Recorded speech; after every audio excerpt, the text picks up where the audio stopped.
Ces artistes sont des sociopathes. Michael Jackson a balancé son bébé au-dessus du vide, Kanye West se prend pour Dieu, et j'en suis sûr que là, si je te laisse quelques secondes, tu peux me citer d'autres exemples, d'autres artistes. Voilà, par exemple. Dans cette vidéo, je vais te montrer pourquoi la créativité est corrélée aux troubles mentaux. Mais reste jusqu'à la fin parce que les solutions sont parfois plus simples que l'on le pense.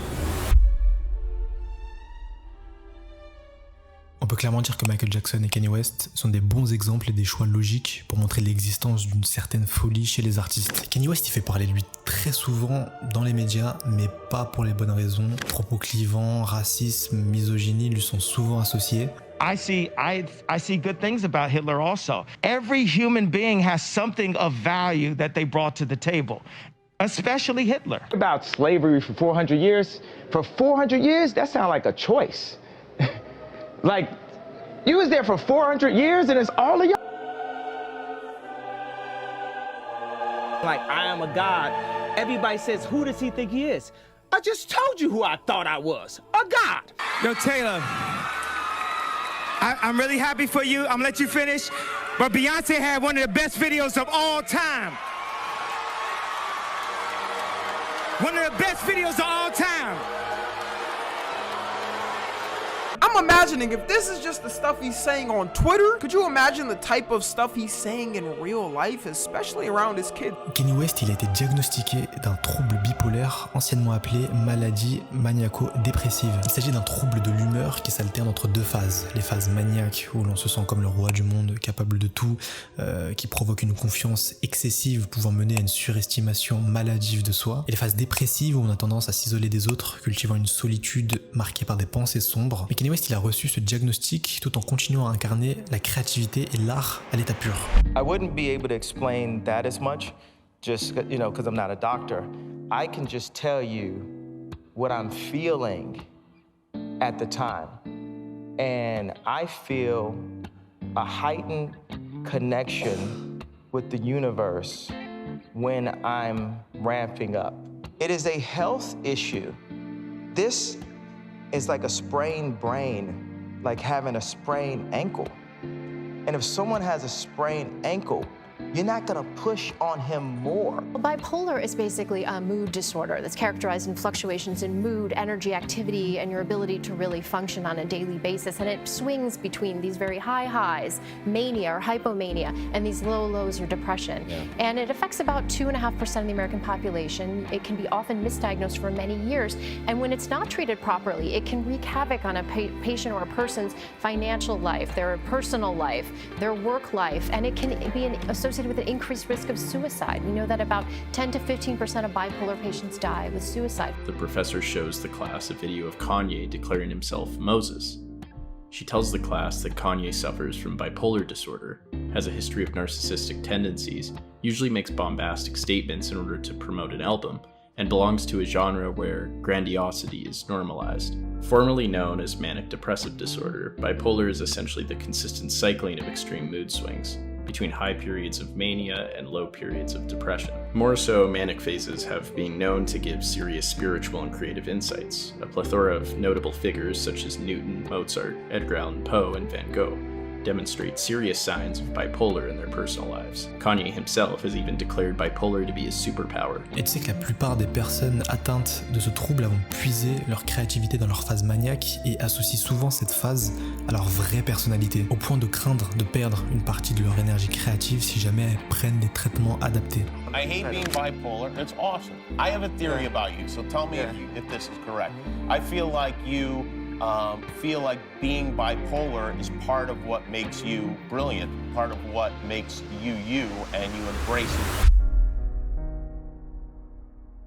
Michael Jackson était dans un état psychiatrique des plus bas et tout ça s'est installé graduellement depuis son enfance. On rappelle que son parcours il a été marqué par une exposition très précoce à la célébrité et que son père lui faisait subir des agressions physiques et morales. Il souffrait aussi de plusieurs troubles tels que la dysmorphobie, l'anorexie, le syndrome de Peter Pan et une tendance au mensonge compulsif, et tout cela en étant l'artiste le plus connu et le plus talentueux de tous les temps. Have you been hearing about what people have been saying?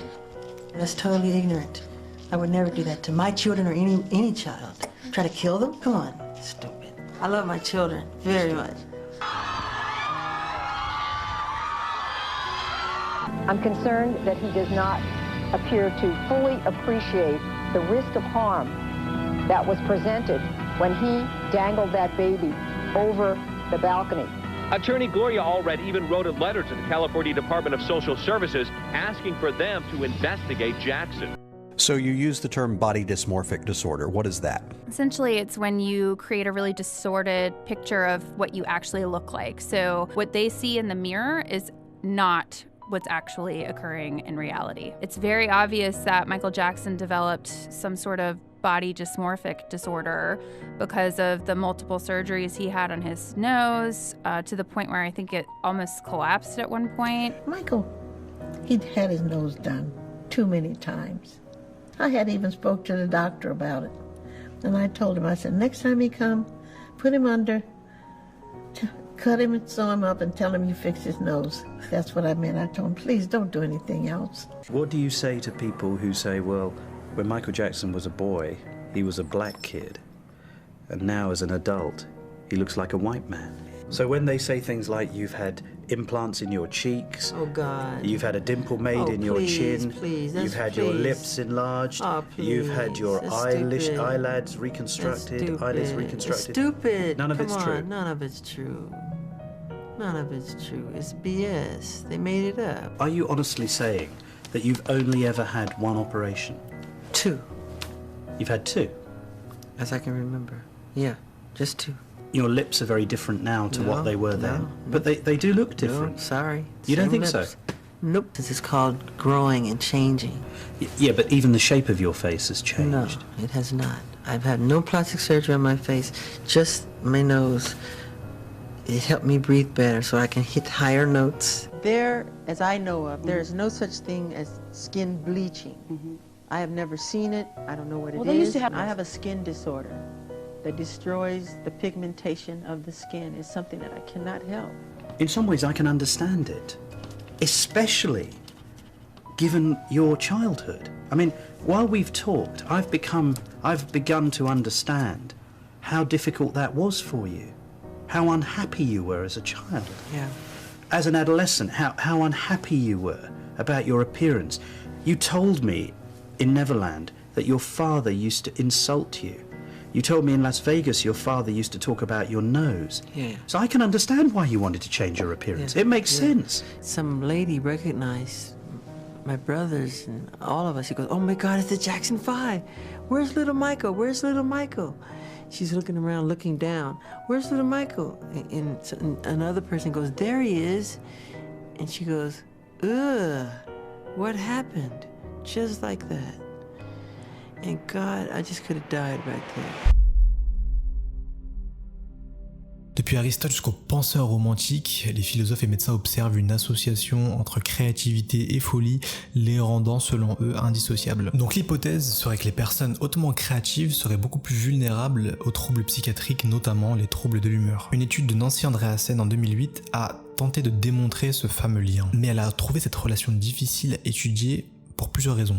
Donc, tout d'abord, la créativité est un concept large et multidimensionnel, donc l'imagination, l'innovation, l'originalité, la productivité artistique et scientifique, c'est difficile, c'est complexe. Les échantillons sont souvent restreints, donc la plupart du temps, on étudie via des écrivains parce que leur production est mesurable et archivable. Et trouver des groupes de comparaison, c'est assez complexe, donc même âge, même sexe, même catégorie socio-professionnelle et tout cela sans qu'il y ait une créativité exceptionnelle à la fin de l'étudier. Donc Andreasen passe en revue des études qui ont déjà été menées. Le premier point, c'est qu'elle va avoir une approche biographique, elle va faire une analyse rétrospective de la vie des artistes et écrivains célèbres qui ont existé, mais cette approche a des limites parce que c'est subjectif, c'est non systématique et c'est basé sur des sources secondaires. Mais elle va aussi passer en revue des études directes, donc elle va étudier des entretiens et des évaluations psychiatriques auprès de groupes d'écrivains, de poètes, de scientifiques et de créatifs.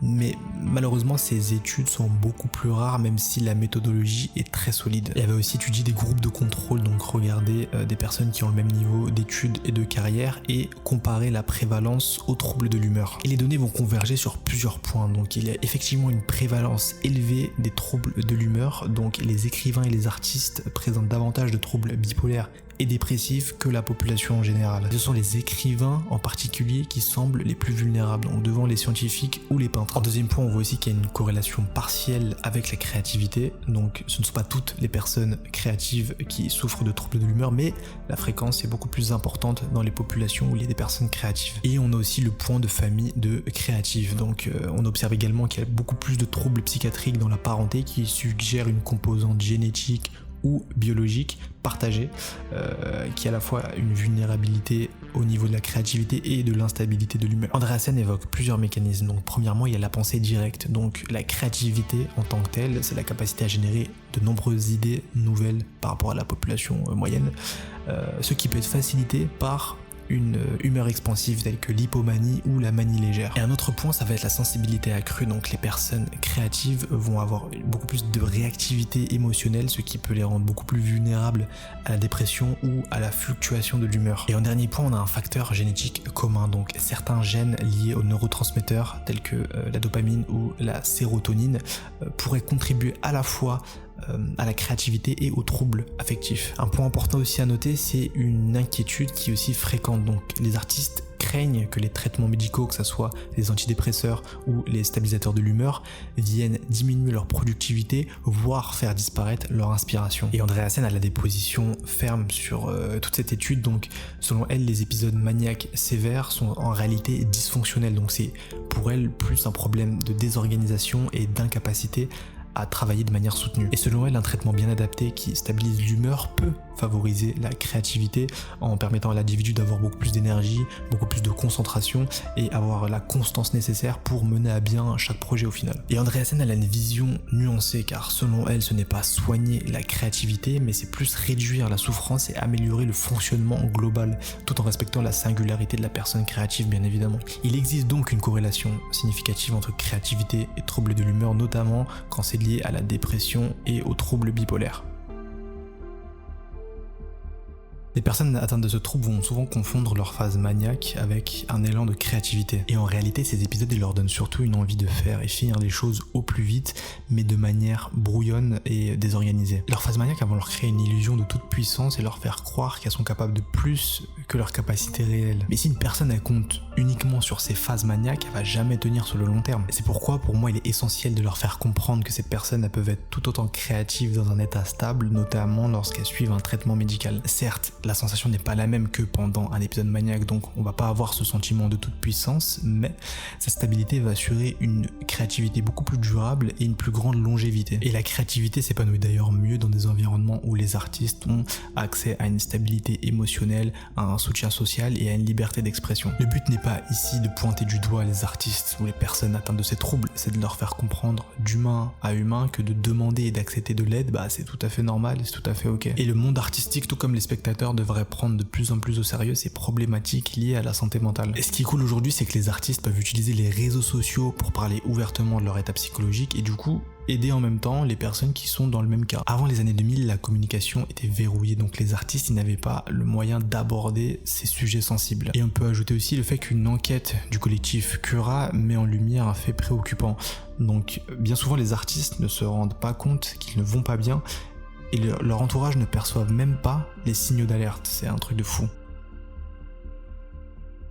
Et si d'autres facteurs venaient nourrir cette idée de l'artiste fou? Donc dans la culture populaire, le mythe de l'artiste fou nourrit la fascination pour des figures comme Van Gogh, Sylvia Plath ou Kurt Cobain, les présentant comme des esprits brillants qui ont été détruits par leur instabilité. Mais est-ce que ça ne serait pas la folie qui crée le génie, mais notre tendance à romantiser la souffrance qui nous fait voir ce lien qui est inévitable? Il y a une réalité clinique où certains troubles de l'humeur, que ce soit la dépression, la bipolarité ou l'angoisse, sont effectivement surreprésentés chez les artistes. Ces états émotionnels intenses peuvent nourrir l'expression artistique, notamment la poésie, l'écriture et l'art visuel dans sa globalité. Et de l'autre côté, on a une caricature assez romantique, donc croire que seule la douleur engendre l'art, ça peut être réducteur.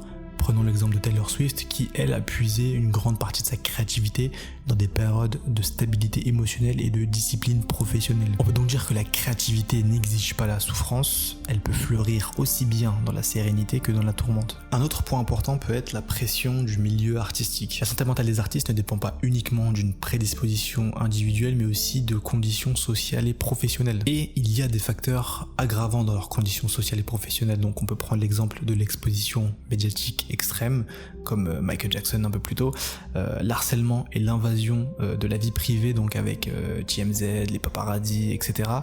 On a aussi la pression économique et la peur de l'échec, donc ça c'est réel. Et on a aussi la culture de l'excès, donc les célébrités sont amenées à avoir cette culture de prendre beaucoup d'alcool, beaucoup de drogue ou des performances à répétition, donc tout est dans l'excès, rien n'est mesuré. Donc là j'ai plusieurs exemples à te citer que tu dois connaître. Donc il y a Amy Winehouse, donc il y a eu beaucoup d'addictions et d'effondrements en public. On a Britney Spears qui a fait un effondrement psychique, qui a été médiatisé, malheureusement elle s'est rasé la tête. Et on a aussi Sylvia Plath qui a souffert de dépression profonde menant au suicide. Mais l'art peut être surtout un exutoire pour les créatifs. Pour de nombreux artistes, la création devient une stratégie de survie psychique. Elle sert à canaliser des émotions qui sont ingérables et à donner un sens à des souffrances qui sont autrement destructrices pour eux. Dans le monde artistique, il existe aussi un perfectionnisme obsessionnel. Donc là, j'ai un exemple qui est très connu, c'est Nina dans Black Swan. Donc sa recherche d'excellence artistique se transforme en psychose qui va littéralement se matérialiser. Donc on peut noter que la frontière entre discipline créative et autodestruction psychique est parfois mince. La créativité est un phénomène complexe. La créativité ne se réduit pas à une production artistique, elle implique l'interaction entre l'inconscient, les émotions, la cognition et l'environnement. Les états de détresse psychique peuvent offrir des images puissantes et des intuitions singulières, mais ils entravent souvent la persévérance et la rigueur nécessaires pour achever une œuvre. Ainsi, la souffrance peut déclencher une idée, mais rarement soutenir un travail créatif sur la durée. Bien qu'il y ait une corrélation significative entre créativité et trouble mental et que la figure du génie torturé reste un archétype culturel séduisant, la créativité s'épanouit mieux dans des environnements où les artistes ont accès à un soutien social, une stabilité émotionnelle et une liberté d'expression, comme je l'ai dit un peu plus tôt. Au lieu de glorifier et rester spectateur de personnes créatives en train de s'autodétruire, on pourrait s'alerter et parler de solutions qui existent pour protéger la santé mentale de ces personnes. On parle de psychologues, on parle de s'autoriser des pauses et on parle aussi de traitement médical selon le trouble diagnostiqué. J'espère que cette vidéo vous aura plu, c'était Hashmi de la chaîne Pacifico et on se dit à la prochaine pour une nouvelle vidéo.